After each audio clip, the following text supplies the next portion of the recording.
সময় কিন্তু একবারই আসবে, আর 2025 সালটা তোমাদের জন্য খুবই গুরুত্বপূর্ণ। কেন?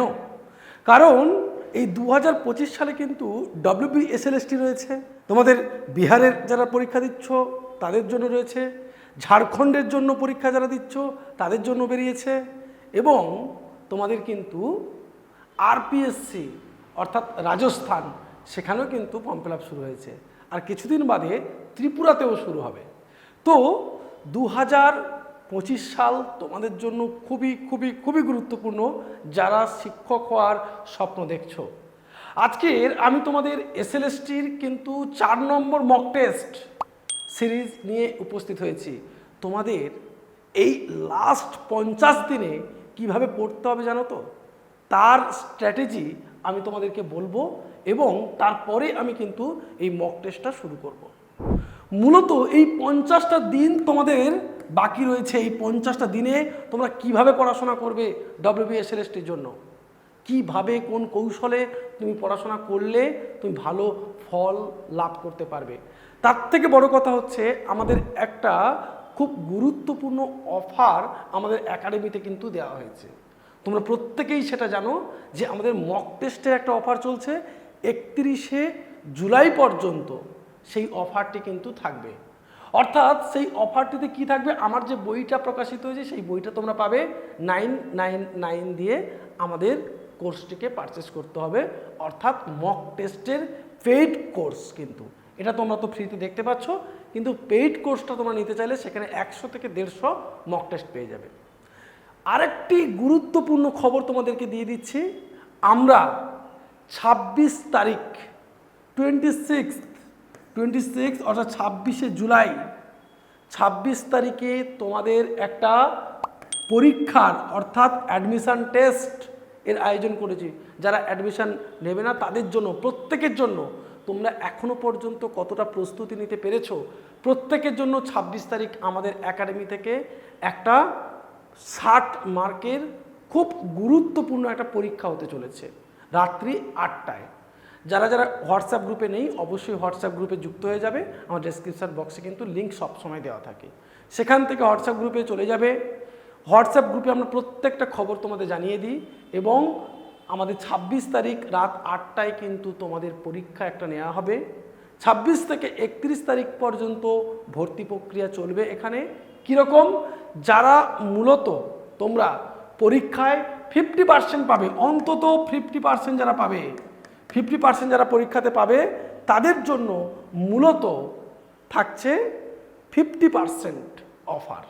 আমাদের যে কোর্স 6000 টাকার যে কোর্সটি, সেটা পুরোপুরি 50%, অর্থাৎ তোমরা 3000 টাকায় অ্যাডমিশান নিতে পারবে। সেটাতে কিন্তু সমস্ত সব কিছুই তোমরা পেয়ে যাবে, সমস্তটা।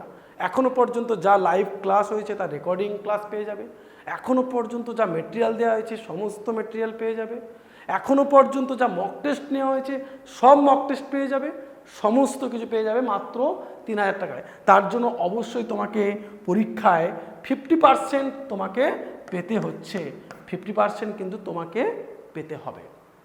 আর একটা খুব গুরুত্বপূর্ণ অফার আছে, সেটা হচ্ছে যারা মূলত 80% পাবে, যারা মূলত 80%-এর উপরে রেজাল্ট করতে পারবে, তাদের জন্য গুরুত্বপূর্ণ একটি অফার থাকছে, শুধুমাত্র তাদের জন্য 2000 টাকা, মাত্র 2000 টাকায় তারা অ্যাডমিশান নিতে পারবে।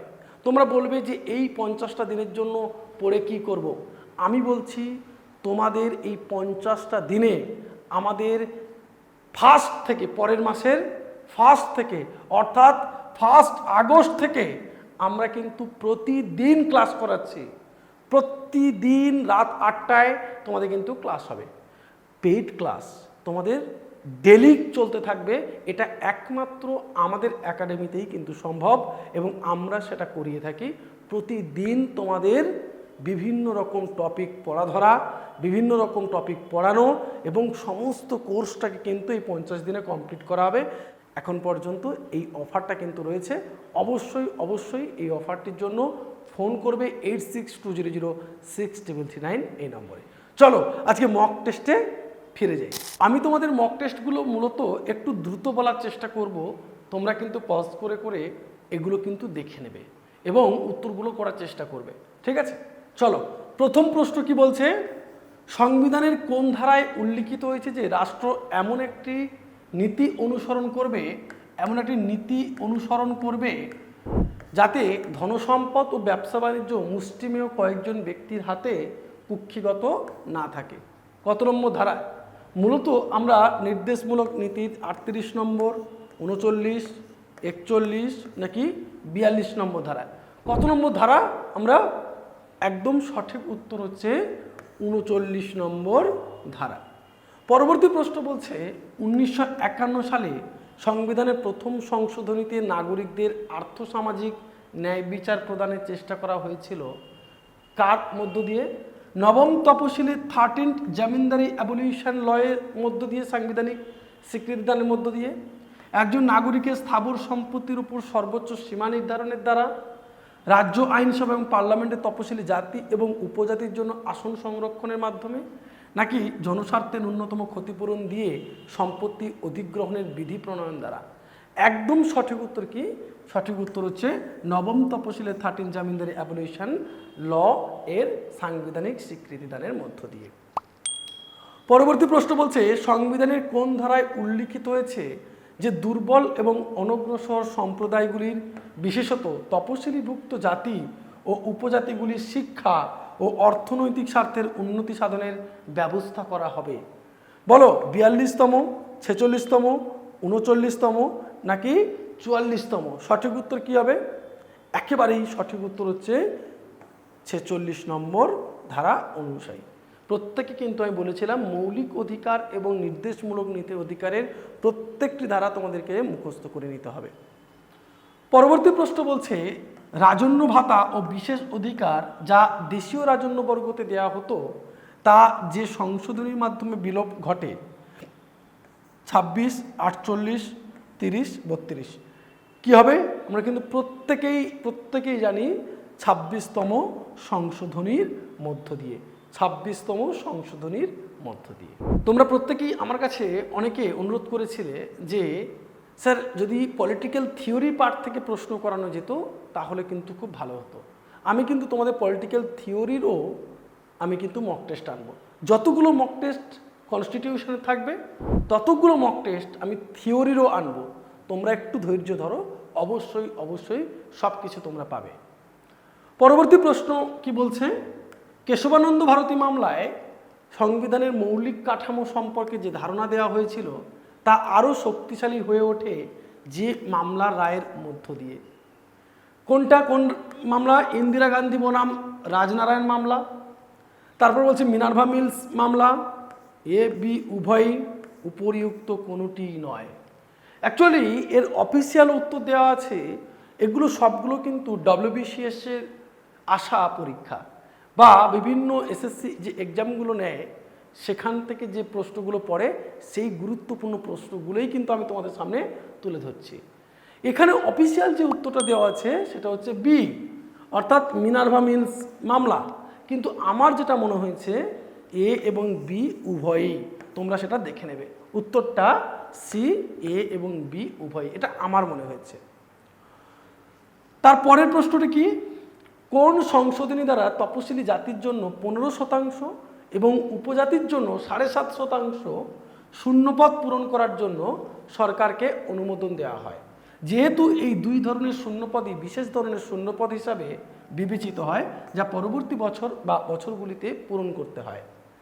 81তম, 85তম, 86তম নাকি উপরিউক্ত কোনোটিই নয়? সঠিক উত্তর কি? একেবারেই 81তম সংবিধান সংশোধনীর মধ্য দিয়ে। মনে রাখবে 81তম সংবিধান সংশোধনীর মধ্য দিয়ে 15% এবং উপজাতির জন্য 7.5% শূন্যপদ পূরণের কথা বলা হয়। পরবর্তী প্রশ্ন কি বলছে? পরবর্তী প্রশ্ন বলছে কোন সংবিধান সংশোধনী দ্বারা চাকরি ও পদোন্নতির ক্ষেত্রে তপশিলি জাতি এবং উপজাতিদের সংরক্ষণ সুনিশ্চিত করা হয়? 74তম সংবিধান সংশোধনী, 75তম সংবিধান সংশোধনী, 77তম সংবিধান সংশোধনী নাকি উপরিউক্ত কোনোটিই নয়? সঠিক উত্তর কী হবে? একেবারেই সঠিক উত্তর হচ্ছে 74তম সংবিধান সংশোধনী। 74তম সংবিধান সংশোধনী।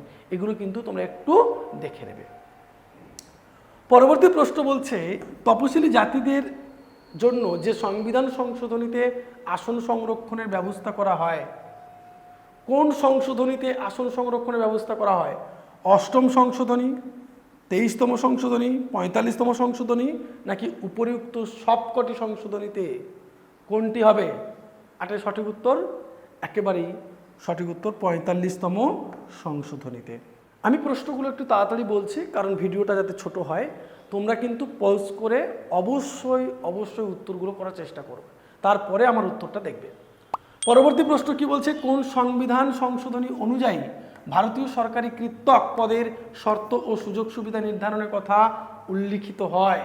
24তম সংশোধনী, 28তম সংশোধনী, 29তম সংশোধনী, নাকি 42তম সংশোধনী? এটা আমরা কিন্তু প্রত্যেকেই জানি, কি একেবারেই 28তম সংশোধনীতেই, 28তম সংশোধনীতেই। পরবর্তী প্রশ্ন কি বলছে, গণপরিষদ গঠনের দাবি ব্রিটিশ সরকার প্রথমবারের মতো পরোক্ষভাবে মেনে নিয়েছিল। কতকগুলো তোমাদের ঠিক হয় সেগুলো কিন্তু কমেন্ট করে জানাবে। গণপরিষদে গঠনের দাবি ব্রিটিশ সরকার প্রথমবারের মতো পরোক্ষভাবে মেনে নিয়েছিল। এটা কি হবে? দেখো এখানে অফিসিয়াল উত্তর আছে যে উপরিউক্ত কোনোটিই নয়, কিন্তু আমি যেটা পেয়েছি বা আমি যেটা পড়াশোনা করে মোটামুটি দেখেছি যে তোমাদের এই বি অ্যান্সারটা হতে পারে।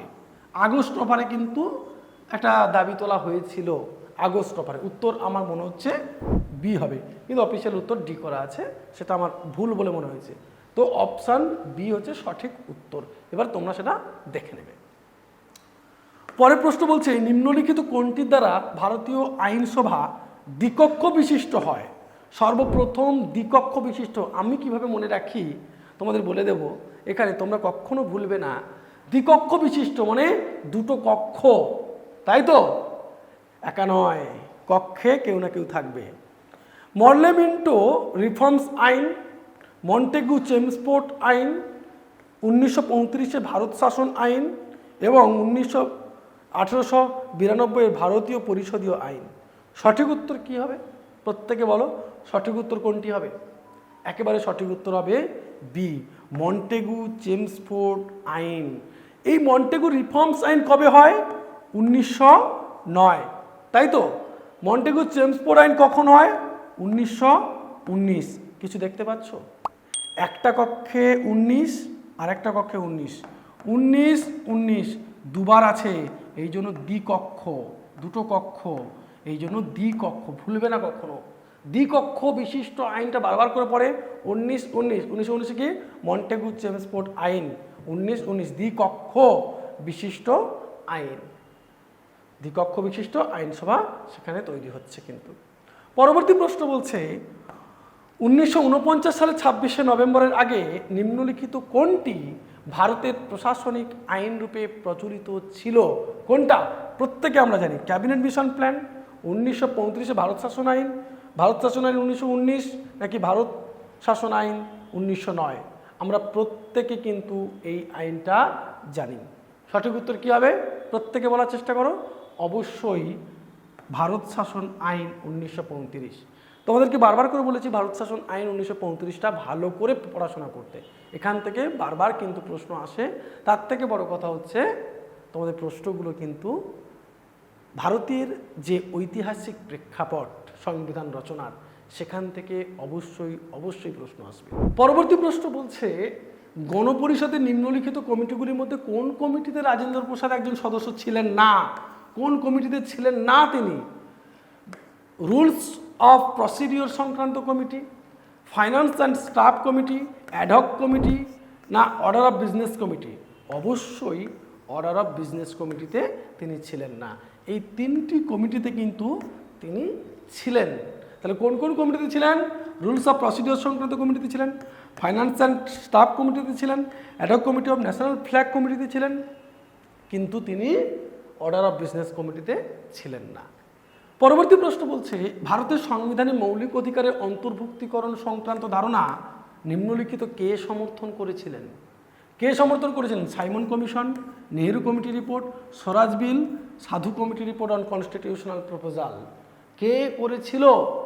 সঠিক উত্তর কি হবে? সঠিক উত্তর হবে একেবারেই নেহেরু কমিটি রিপোর্ট। ভারতের সংবিধানের মৌলিক অধিকারের অন্তর্ভুক্তিকরণ সংক্রান্ত ধারণা কে করেছিল? নেহেরু কমিটি রিপোর্ট 1928 সালে কিন্তু এই রিপোর্টটা আমরা দেখতে পাই। পরবর্তী প্রশ্ন বলছে ভারতীয় নাগরিকদের 6টি স্বাধীনতার অধিকার উল্লিখিত হয়েছে। 6টি স্বাধীনতার অধিকার কোথায় উল্লিখিত হয়েছে? আমরা প্রত্যেকেই তো জানি 6টি স্বাধীনতার অধিকার কোথায়? 19 নম্বর ধারাতে, তাই তো মনে হয় 19 নম্বর ধারাতে। পরবর্তী প্রশ্ন কি বলছে? সংবিধানে সাংস্কৃতিক এবং শিক্ষার অধিকার প্রদান করে। কি প্রদান করে? সাংস্কৃতিক অধিকার কি প্রদান করে? একটি সাধারণ জাতীয় সাংস্কৃতিক বিকাশের স্বার্থে, দেশ থেকে নিরক্ষরতা নির্মূল করতে, সংখ্যালঘুদের তাদের সংস্কৃতি সংরক্ষণে সহায়তা করার জন্য, উপরিউক্ত কোনোটি নয়। সঠিক উত্তর কি হবে? বলো প্রত্যেকে। সংবিধানে সাংস্কৃতিক এবং শিক্ষার অধিকার প্রদান করে। কিসের কারণে সাংস্কৃতিক শিক্ষার অধিকার প্রদান করে? একেবারে সংখ্যালঘুদের তাদের সংস্কৃতি সংরক্ষণের সহায়তা করার জন্য। যারা সংখ্যালঘু শ্রেণী আছে তাদের সংস্কৃতি, তাদের শিক্ষা ব্যবস্থা উন্নতি করার জন্য এই নিয়মটি রাখা হয়। পরবর্তী প্রশ্ন বলছে সাংস্কৃতিক ও শিক্ষার অধিকার বলতে কি বোঝায়? আগের প্রশ্নটা দেখেছি, এই প্রশ্নটা বলছে সাংস্কৃতিক এবং শিক্ষার অধিকার বলতে কি বোঝায়?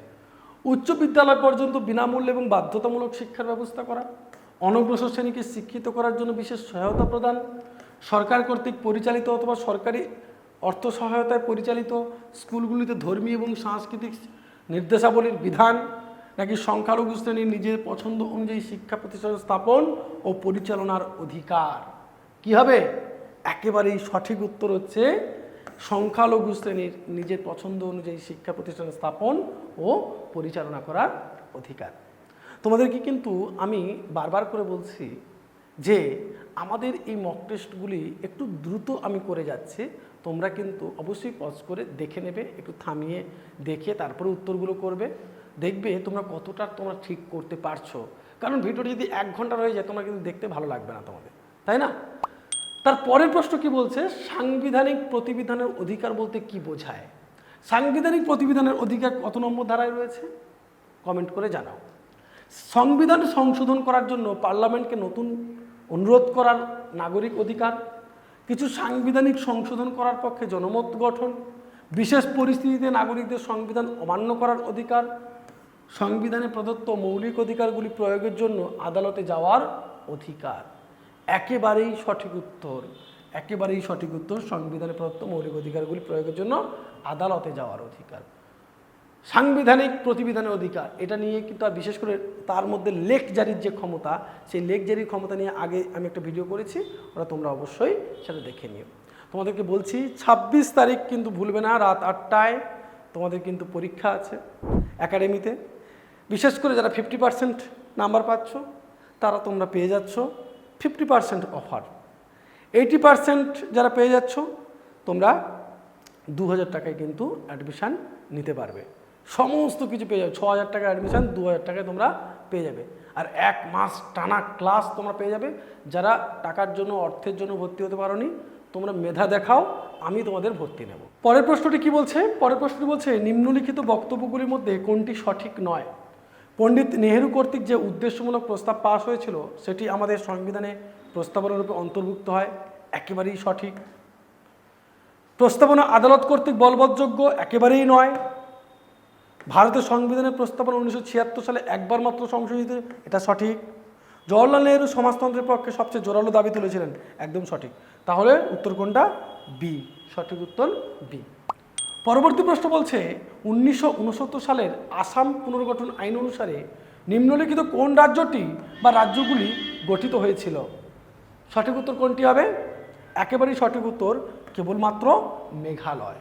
পরবর্তী প্রশ্নটি কি বলছে? পরবর্তী প্রশ্নটি বলছে 1971 সালের উত্তর পূর্ব রাজ্য পুনর্গঠন আইন অনুসারে নিম্নলিখিত কোনটি কেন্দ্রশাসিত অঞ্চলের তালিকায় যুক্ত হয়? কোনটা যুক্ত হয়? মিজোরাম এবং অরুণাচল প্রদেশ, সিকিম, মিজোরাম এবং অরুণাচল প্রদেশ, ত্রিপুরা ও মিজোরাম। সঠিক উত্তর কি?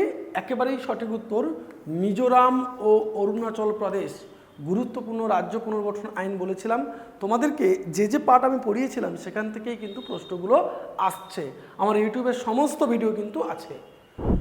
নিম্নলিখিত আইনের মধ্যে কোন আইনটি সর্বশেষ? কোন আইনটি সর্বশেষ? রাজস্থান এবং মধ্যপ্রদেশ অঞ্চল হস্তান্তর আইন, বিহার পুনর্গঠন আইন, উত্তরপ্রদেশ পুনর্গঠন আইন, মধ্যপ্রদেশ পুনর্গঠন আইন। তোমাদের একটা কথা, সম্ভবত 2000 সালগুলো, বিশেষ করে চারটি খুব কাছাকাছি, প্রত্যেকটি মনে হচ্ছে একটি বাদ দিয়ে, মধ্যপ্রদেশ পুনর্গঠন আইন বাদ দিয়ে সম্ভবত প্রত্যেকটিতে মোটামুটি 2000 সাল করেই রয়েছে। কিন্তু তোমাদের একটা কথা বলে দিই, তোমাদের এখানে সবগুলো থাকলে, মানে যেহেতু সর্বশেষ বলেছে, তো সেই সাল অনুযায়ী তোমাদের কিন্তু দেখতে হবে, তারিখগুলো কিন্তু দেখতে হবে।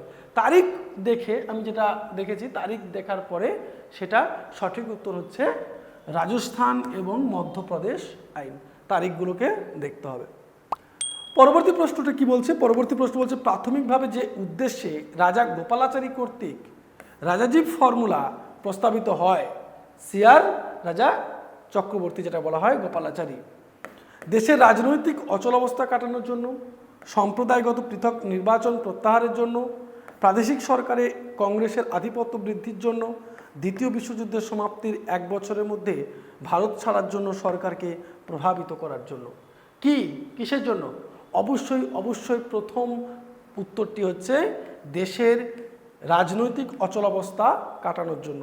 কারণ তখন সবেমাত্র আমাদের ভারতবর্ষ স্বাধীন হয়েছে, সেই সময়ের যে আর্থসামাজিক যে পরিস্থিতি, তাকে কাটানোর জন্য মূলত রাজাজি ফর্মুলা প্রয়োগ করা হয়। নিম্নলিখিত কোন বক্তব্যটি সঠিক? সমস্ত বক্তব্যটি ভুল দেওয়া আছে, একটাই সঠিক দেওয়া আছে, কোনটা বলতে হবে। কোনো পরিস্থিতিতেই ভারতীয় নাগরিকদের মৌলিক অধিকারগুলিকে স্থগিত করা যায় না। মৌলিক অধিকারগুলিকে স্থগিত করা যায় না। পার্লামেন্টের 2/3 সংখ্যাগরিষ্ঠতা দ্বারা ভারতীয় নাগরিকদের মৌলিক অধিকারগুলি স্থগিত করা যেতে পারে। জরুরি অবস্থা চলাকালীন সময়ে রাষ্ট্রপতি কর্তৃক মৌলিক অধিকারগুলি স্থগিত করা যেতে পারে। আর 4 নম্বরে বলছে, কোনো রাজ্যে সাংবিধানিক অচলাবস্থার কারণে জরুরি অবস্থা জারির পরিস্থিতি তৈরি হলে জরুরি অবস্থা চলাকালীন রাষ্ট্রপতি কর্তৃক মৌলিক অধিকার স্থগিত করা যেতে পারে। একেবারে সঠিক উত্তর কোনটা? অবশ্যই ডি উত্তর হবে। কোন বক্তব্যটি সঠিক? ডি উত্তরটি হবে। কিন্তু তোমরা আমাকে একটা কথা বলো, এই উত্তরটি কেন সঠিক হবে না? জরুরি অবস্থা চলাকালীন সময়ে রাষ্ট্রপতি কর্তৃক মৌলিক অধিকারগুলি স্থগিত হতে পারে। কোনো রাজ্যের সাংবিধানিক অচলাবস্থার কারণে জরুরি অবস্থা পরিস্থিতিতে তৈরি হলে অথবা জরুরি অবস্থা চলাকালীন রাষ্ট্রপতি মৌলিক অধিকারগুলি স্থগিত করে, একই কথা তো। সি ডিটা, তার মধ্যে ডিটা সব থেকে বেশি, মানে সি ডিটা সঠিক আমার মনে হয়েছে। পরের একটি প্রশ্ন দেখো, বলছে কোন সংবিধান সংশোধনী অনুযায়ী তপশিলি জাতি ও উপজাতিদের জাতীয় কমিশন গঠন করা হয়? খুবই গুরুত্বপূর্ণ সংবিধান সংশোধন, খুবই গুরুত্বপূর্ণ। 64, 65, 68 নাকি 70তম সংবিধান সংশোধন? সঠিক উত্তর কি হবে? সঠিক উত্তর হচ্ছে 65তম সংবিধান সংশোধনে জাতীয় কমিশন, তপশিলি জাতি এবং উপজাতির জন্য জাতীয় কমিশন গঠন করার কথা বলা হয়। পরের প্রশ্ন বলছে, সম্পত্তির অধিকারের সঙ্গে নিম্নলিখিত কোন সংবিধান সংশোধনীটি সম্পর্কিত? আমরা যখন মূলত সম্পত্তির অধিকারের কথা বলি, তখন তোমাদেরকে মনে রাখতে হবে এই প্রথম 17, চতুর্থ বা সবকটি এর মধ্যে কোনটা হবে। আমার তো মনে হয় 44তম সংবিধান সংশোধনী, এটা যদি থাকতো 44তম সংবিধান সংশোধনী, তো এটাই সঠিক হতো, আমরা প্রত্যেকে সেটা জানি। তো আমার উত্তর এই 44তম সংবিধান সংশোধনী, এটুকুই মনে হয়। তোমাদের কি মনে হয়? তোমরা এই উত্তরটা তোমরা প্রত্যেকে করবে। পরবর্তী প্রশ্ন বলছে, নিচের সংশোধনীগুলির মধ্যে কোনটি মৌলিক অধিকার সংশোধন করার জন্য সংসদের ক্ষমতার উপর বিধিনিষেধকে তুলে দিতে চেয়েছিল গোলকনাথ মামলায় সুপ্রিম কোর্টের রায়ের পরিপ্রেক্ষিতে? কোনটা? 23তম, 24তম, 25তম, উপরিউক্ত কোনোটিই নয়। আমরা প্রত্যেকেই জানি 24তম সংশোধনী। তোমাদের 24তম সংশোধনীটা কিন্তু খুবই গুরুত্বপূর্ণ একটা সংবিধান সংশোধনী, মনে রাখবে প্রত্যেকে। পরবর্তী প্রশ্ন হচ্ছে, নিম্নলিখিত যে ধারায় ভারতের বাইরে বসবাসকারী ভারতীয় বংশোদ্ভূত ব্যক্তির নাগরিকত্বের অধিকারের সম্পর্কে উল্লেখ রয়েছে, কি ভারতের বাইরে বসবাসকারী ভারতীয় বংশোদ্ভূত ব্যক্তির নাগরিকের অধিকার সম্পর্কে উল্লেখ রয়েছে। 6, 7, 8, 9 সঠিক উত্তর কোনটি হবে?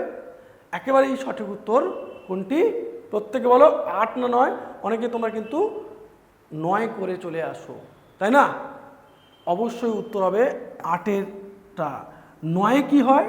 9 বাতিল বলে গণ্য করা হয়, আর 8 কিন্তু নাগরিকত্ব দেওয়া হয়। পরবর্তী প্রশ্ন বলছে যে 1927 সালের সাইমন কমিশন বয়কটের কারণ হলো, সাইমন কমিশন বয়কটের কারণ কি? কমিশনে ভারতীয় কোনো মেম্বার ছিলেন না, এটি মুসলিম লীগকে সমর্থন করেছিল, কংগ্রেস ভেবেছিল ভারতীয়রা স্বরাজের অধিকারী, নাকি কোনোটিই নয়। 1927 সালের সাইমন কমিশন বয়কটের কারণ কি? একদম আমার প্রথমটা মনে হচ্ছে ভারতীয় কোনো মেম্বার ছিলেন না, ভারতের কোনো রকম কোনো মেম্বার এখানে ছিলেন না, তাই তো? আমার তাই মনে হয়, তোমাদের কি মনে হয়? একেবারেই সঠিক উত্তর, ভারতের কোনো রকম এখানে মেম্বার ছিলেন না। নিম্নলিখিত কোন দল প্রথম সংবিধান সভার মাধ্যমে ভারতবর্ষের সংবিধান প্রবর্তনের ধারণা গ্রহণ করেছিলেন? স্বরাজ দল, 1936-এ কংগ্রেস, 1942-এ মুসলিম লীগ, 1946-এ সর্বদলীয় সম্মেলন। একদম সঠিক উত্তর কি হবে? একদম সঠিক উত্তর স্বরাজ দল, মনে রাখবে স্বরাজ দল। তোমাদের জন্য প্রশ্ন, স্বরাজ দল কত সালে প্রতিষ্ঠিত হয়? পরের প্রশ্নে চলে যাও। ভারতবর্ষকে ক্ষমতা হস্তান্তরের জন্য 1946 সালে ব্রেকডাউন প্ল্যান প্রস্তাব করেন কে? Winston Churchill, viceroy lord Wavell, lord Mountbatten, Clement Attlee. সঠিক উত্তর কি হবে? একেবারেই সঠিক উত্তর লর্ড ওয়েভেল, লর্ড ওয়েভেল, তাই তো? প্রত্যেকে কিন্তু উত্তরগুলো করার চেষ্টা করবে। পরের প্রশ্ন কি বলছে? পরের প্রশ্ন বলছে ভারতের সংবিধান গৃহীত হয়। তোমাদের আগের দিনও বলেছিলাম এই প্রশ্নগুলো বারবার করে পরীক্ষায় আসে। গৃহীত হয়, আগে গৃহীত হয় তারপরে কার্যকরিতা। আগে বলতে আমাদের মূলত 26শে যে নভেম্বর 1949 সালে, আর কার্যকরী হয় 26শে জানুয়ারি, 26শে জানুয়ারিতে 1950 সালে। পরবর্তী প্রশ্ন কি বলছে? মরলে মিন্টো সংস্কার কত সালে ঘোষিত হয়? মরলে মিন্টো 1907, 1909, 1911, 1919। সঠিক উত্তর কি হবে? একেবারেই সঠিক উত্তর হচ্ছে মরলে মিন্টো হচ্ছে 1909 সালে। মন্টেগু চেমসফোর্ড হয়েছিল 1919 সালে। মরলে মিন্টো সংস্কার আইন হয়েছিল 1909 সালে। পরবর্তী প্রশ্ন বলছে ক্যাবিনেট মিশনের সদস্য ছিলেন না। কে ক্যাবিনেট মিশনের সদস্য ছিলেন না? এটা বারবার করে পরীক্ষায় পড়ে। স্যার স্ট্যাফোর্ড ক্রিপস ছিলেন, লর্ড ওয়েভেল কখনোই ছিলেন না, প্যাথিক লরেন্স ছিলেন, এবি আলেকজান্ডার ছিলেন। এই তিনজন সদস্য ছিলেন, কিন্তু লর্ড ওয়েভেল এদের সদস্য ছিল না। পরের প্রশ্ন কি বলছে? কোন বছর ক্যাবিনেট মিশন ভারতে এসেছিল? ক্যাবিনেট মিশন 42-এ, 45-এ, 46-এ, 47-এ। ক্যাবিনেট মিশন কবে ভারতবর্ষে আসে? তোমরা প্রত্যেকেই এই প্রশ্নের উত্তর হয়তো তোমরা জানো, প্রত্যেকে কমেন্ট করে জানাও ক্যাবিনেট মিশন কবে ভারতবর্ষে আসে। 1946 সালে ক্যাবিনেট মিশন ভারতবর্ষে আসে। পরবর্তী প্রশ্ন হচ্ছে পিটের ভারত শাসন আইন কোন সালে প্রণীত হয়? পিটের ভারত শাসন আইন, তোমাদের প্রত্যেকটা ভারত শাসন আইন সম্পর্কে পড়ে রাখতে বলেছিলাম। 1773, 1781, 1784, 1758। পিটের ভারত শাসন আইন কত সালে প্রণীত হয়? কত সালে প্রণীত হয়? একেবারেই সঠিক উত্তর 1784। পরবর্তী প্রশ্ন কি বলছে? বলছে গণপরিষদের সভাপতি কে ছিলেন? বি.আর. আম্বেদকর, সি.আর. গোপালাচারী, রাজেন্দ্র প্রসাদ, জওহরলাল নেহরু। প্রত্যেকেই তোমরা জানো, একদম লাড্ডু প্রশ্ন, রাজেন্দ্র প্রসাদ। কোন উদ্দেশ্যে সাইমন কমিশন গঠন করা হয়েছিল? কোন উদ্দেশ্যে বলো? ভারতের সংবিধানের সংস্কার করার জন্য, প্রশাসনিক সংস্কার করার জন্য, শিক্ষা সংস্কার করার জন্য, না জেল কোড সংস্কার করার জন্য? কিসের জন্য এটা করা হয়েছিল? একদম সঠিক উত্তর ভারতের সাংবিধানিক বা সংবিধানের সংস্কার করার জন্য সাইমন কমিশন গঠন করা হয়েছে। পরবর্তী প্রশ্ন কি বলছে? ভারতের যুক্তরাষ্ট্রীয় বিচারালয় গঠিত হয়েছিল কোন সালের আইনে?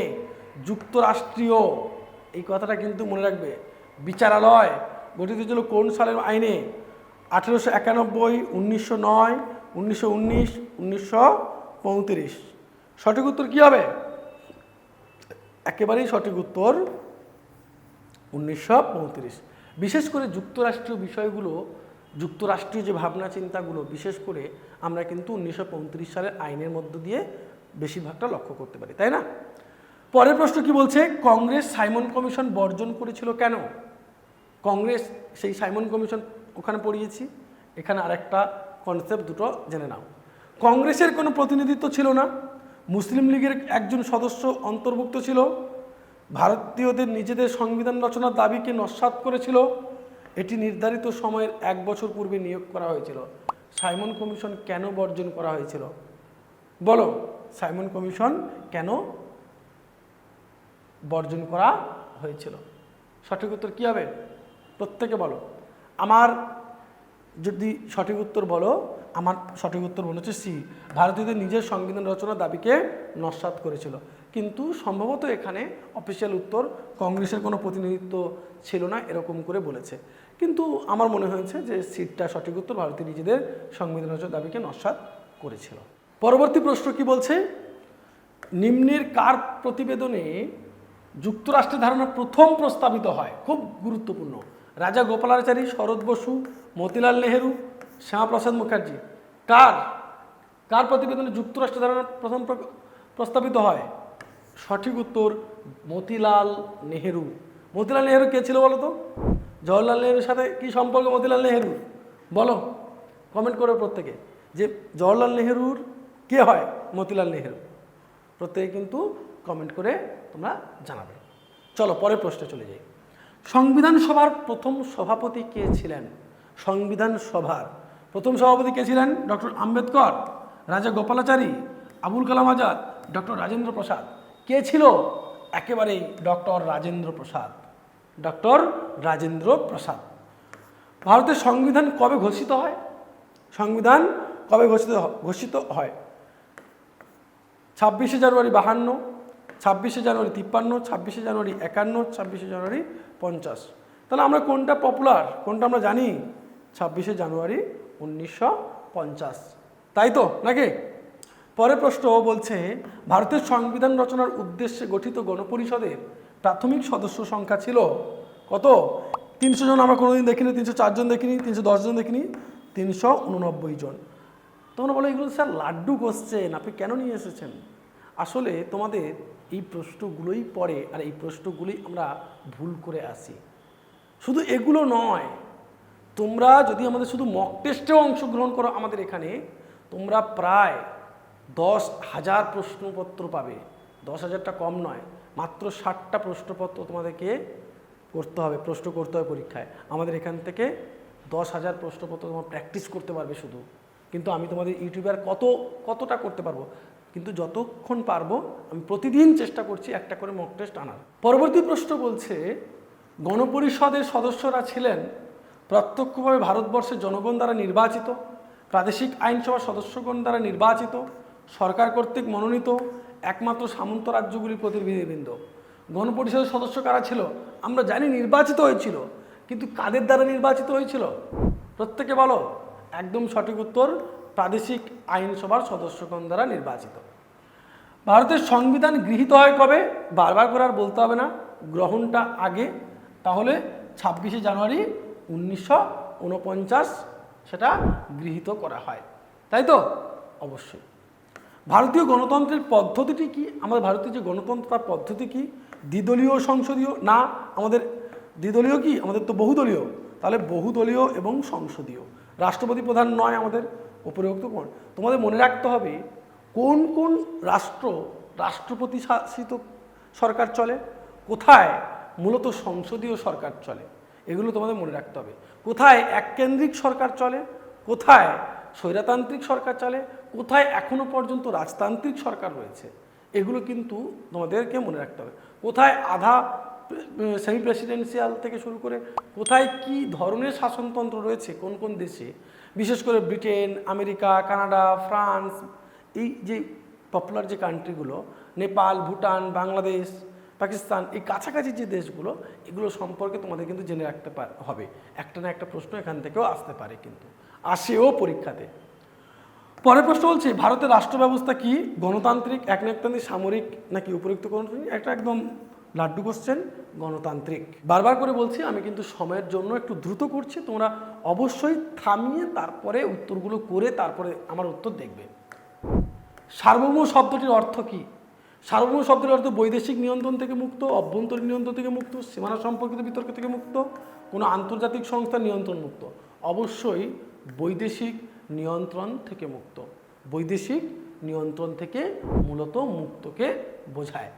পরবর্তী প্রশ্ন কি বলছে? ভারতবর্ষের সংবিধান নিম্নোক্ত কোন আইনকে ভিত্তি করে গড়ে উঠেছে? বিশেষ করে বেশিরভাগটা কোন আইনকে ভিত্তি করে গড়ে উঠেছে? ভারত শাসন আইন 1848, ভারত শাসন আইন 1919, ইন্ডিয়ান কাউন্সিল অ্যাক্ট 1909, ভারত শাসন আইন 1935। আমরা বারবার করে বলেছি ভারত শাসন আইন 1935কে বেশি করে ফলো করতো। পরবর্তী প্রশ্ন কি বলছে? ভারতীয় শাসনতন্ত্রের প্রস্তাবনা অনুযায়ী ভারতবর্ষ একটি সার্বভৌম গণতান্ত্রিক প্রজাতন্ত্র, না সমাজতান্ত্রিক গণতান্ত্রিক প্রজাতন্ত্র, না সার্বভৌম সমাজতান্ত্রিক ধর্মনিরপেক্ষ গণতান্ত্রিক প্রজাতন্ত্র। অবশ্যই এটা সঠিক। আমাদের ভারতবর্ষ সার্বভৌম সমাজতান্ত্রিক ধর্মনিরপেক্ষ গণতান্ত্রিক প্রজাতন্ত্রের একটা দেশ, তাই তো? পরবর্তী প্রশ্ন কি বলছে? ভারতীয় শাসনতন্ত্র যে দেশের অনুকরণে পার্লামেন্টারি শাসন ব্যবস্থা রূপায়ণ করেছে, ফ্রান্স, ব্রিটেন, কানাডা, সুইডেন, শাসন যে দেশের পার্লামেন্টারি শাসন ব্যবস্থা, পার্লামেন্টারি শাসন ব্যবস্থা কাদের অনুকরণ করেছে? ব্রিটেন, ব্রিটেনকে অনুকরণ করেছে, তাই তো মনে হয়? অবশ্যই তাই। পরবর্তী প্রশ্ন বলছে দেখো, ভারতের সংবিধানের কোন ধারায় ভারতের নাম ও ভূখণ্ডকে নির্দিষ্ট করা হয়েছে? ভারতের নাম এবং ভূখণ্ড কোন ধারায় করা হয়েছে? একেবারেই 1 নম্বর ধারাতে মূলত কিন্তু বলা হয়েছে। 1 নম্বর ধারাতে বলা হয়েছে। সুপ্রিম কোর্টের নির্দেশ অনুযায়ী forcing a person to undergo polygraph, brain mapping and narco analysis test, তোমরা যেটা করে থাকে, এইগুলো মূলত অ্যাজ এ ভায়োলেটিভ অফ কোন ধারাকে ভায়োলেশন করে, কোন ধারাকে অমান্য করছে? 25 নম্বর ধারা, 20 নম্বর ধারা, 21 নম্বর এবং 20 নম্বর ধারা, 3 আর 360 নম্বর ধারা। বিশেষ করে এটা কিন্তু জীবনের যে অধিকার, স্বাধীনতার অধিকার, জীবনের যে অধিকার, সেখানে কিন্তু হস্তক্ষেপ করে, অর্থাৎ অপশান সি সঠিক উত্তর। 21 নম্বর ধারা এবং 20-র 3 নম্বর ধারা। পরবর্তী প্রশ্ন কি বলছে? মৌলিক অধিকারের প্রস্তাব কংগ্রেসের যে অধিবেশনে নেওয়া হয়েছিল, মৌলিক অধিকারের প্রস্তাব কংগ্রেসের কোন অধিবেশনে নেওয়া হয়েছিল? গুয়াহাটি অধিবেশন, মাদ্রাজ অধিবেশন, লাহোর অধিবেশন, করাচি অধিবেশন। তোমরা কিন্তু আরেকটা কথা বলছি, কংগ্রেসের যতগুলো অধিবেশন আছে, বিশেষ করে স্বাধীনতার আগে অধিবেশনগুলো, সবগুলো কিন্তু সালগুলো মনে রাখবে। অধিবেশন থেকে একটা প্রশ্ন না একটা প্রশ্ন আসেই। তুমি যদি ইতিহাস পরীক্ষা দিতে যাও আসবে, তুমি যদি রাষ্ট্রবিজ্ঞান পরীক্ষা দিতে যাও তাও কিন্তু আসবে। এই প্রশ্নটি খুবই খুবই খুবই গুরুত্বপূর্ণ, অবশ্যই এখান থেকে প্রশ্ন আসে। এটা হচ্ছে করাচি অধিবেশন, সঠিক উত্তর হচ্ছে করাচি অধিবেশন 1931। ভারতের সংবিধানের কোন অনুচ্ছেদে বলা হয়েছে যে সরকার দ্বারা পরিচালিত সরকারের থেকে আর্থিক অনুদানপ্রাপ্ত কোনো শিক্ষা প্রতিষ্ঠানে ধর্ম, জাত, বর্ণ, ভাষা, কেবলমাত্র এগুলির কোনো একটির ভিত্তিতে কোনো নাগরিকের ভর্তির অধিকার খর্ব করা যাবে না? এখানে একটা উপধারাতে রয়েছে, সেই উপধারাটা কি তোমাদেরকে বলতে হবে, কিন্তু এখানে ধারাগুলো দেওয়া আছে। কত নম্বর হবে? 26, 27, 28, 29। অফিসিয়াল অ্যান্সার ভুল দেওয়া আছে, সঠিক উত্তর হচ্ছে 29। সঠিক উত্তর হচ্ছে 29। ভারতের সংবিধানের কত নম্বর অনুচ্ছেদে রাষ্ট্রের কার্যকরী প্রদত্ত সংজ্ঞা দেওয়া হয়েছে? রাষ্ট্রের সংজ্ঞা কোথায় দেওয়া হয়েছে? 10 নম্বর, 11 নম্বর, 12 নম্বর নাকি 13 নম্বর অনুচ্ছেদে? কোন ধারাতে দেওয়া হয়েছে বলো প্রত্যেকে? একেবারেই 12 নম্বর অনুচ্ছেদে কিন্তু আমরা কি দেখেছি? রাষ্ট্রের সংজ্ঞা, তাই তো? রাষ্ট্রের সংজ্ঞা 12 নম্বর ধারাতে দেওয়া রয়েছে। তোমাদের জন্য প্রশ্ন, 13 নম্বর ধারাতে কি বলা হয়েছে? তোমাদের জন্য প্রশ্ন থাকলো, ভারতের সংবিধানের কত নম্বর ধারায় বলা হয়েছে যে সম্পূর্ণরূপে সরকারি অর্থে পরিচালিত কোনো শিক্ষা প্রতিষ্ঠানে কোনো ধর্মীয় শিক্ষা প্রদান করা যাবে না? এটা বলা হয়েছে কোন ধারাতে? 25, 26, 27, 28। কত নম্বর ধারাতে বলা হয়েছে? একেবারেই সঠিক উত্তর 28 নম্বর ধারাতে বলা হয়েছে দেখো এখানে বলা হয়েছে সম্পূর্ণরূপে সরকারি অর্থে পরিচালিত কোনো প্রতিষ্ঠানে কোনো ধর্মীয় শিক্ষা কিন্তু প্রদান করা যাবে না। তারপরে প্রশ্ন বলছে ভারতের সংবিধানের কোন অনুচ্ছেদে বলা হয়েছে যে কয়েকটি শর্ত সাপেক্ষে প্রত্যেক ধর্মীয় সম্প্রদায়ের অধিকার আছে ধর্মীয় এবং সেবামূলক উদ্দেশ্যে সংস্থা বা প্রতিষ্ঠান স্থাপনের এবং সেটি পরিচালনা করার। দেওয়া হয়েছে সংখ্যালঘুদের 24 নম্বর, 25 নম্বর, 26 নম্বর নাকি 27 নম্বর ধারা। প্রত্যেকে কমেন্ট করে জানাও এটার সঠিক উত্তর কি হবে। একেবারেই সঠিক উত্তর হচ্ছে 26 নম্বর ধারাতে, এটা কিন্তু প্রথমেই বলা হয়েছে। লাস্ট প্রশ্নটি তোমাদের জন্য বলছে ভারতের সংবিধানের কোন অনুচ্ছেদ সকল নাগরিকের বাক স্বাধীনতা এবং মতামত প্রকাশের স্বাধীনতাকে নিশ্চিত করেছে। এরকম প্রশ্ন যদি তোমাদের বলে, আমাদের স্যার এরকম যদি প্রশ্ন পড়ে না, স্যার পরীক্ষা সেই ফাটিয়ে দিয়ে আসবো নাকি? একেবারেই সঠিক উত্তর 19 নম্বর ধারাতে। হ্যাঁ, তোমাদের এরকমই ঠিক প্রশ্ন পড়বে, কিন্তু এর মধ্যে যে প্রশ্নগুলো তোমরা করতে পারলে না, যে 5টা প্রশ্ন করতে পারলে না, যে 3টে প্রশ্ন করতে পারলে না, এই রকম ধরনের প্রশ্ন কিন্তু আসবে পরীক্ষাতে। 50টা প্রশ্ন সবাই করতে পারবে, আর লাস্ট 10টি প্রশ্নের জন্য কিন্তু এত পরীক্ষা। এই লাস্ট 10টা প্রশ্নের জন্য এত প্রিপারেশান, এত কিছু নেওয়া, এত পরিশ্রম করতে হয়। হ্যাঁ, ওই লাস্ট 10টা প্রশ্নের জন্য কিন্তু তোমাদেরকে খাটতে হবে। আর তার জন্য যদি তোমরা ভর্তি হতে চাও পলিটিক্যাল একাডেমিতে, নিশ্চয়ই ফোন করবে 8620063339 এই নম্বরে। দেখা হবে পরবর্তী মক টেস্টের ভিডিওতে। থ্যাংক ইউ, ভালো থাকবে সবাই।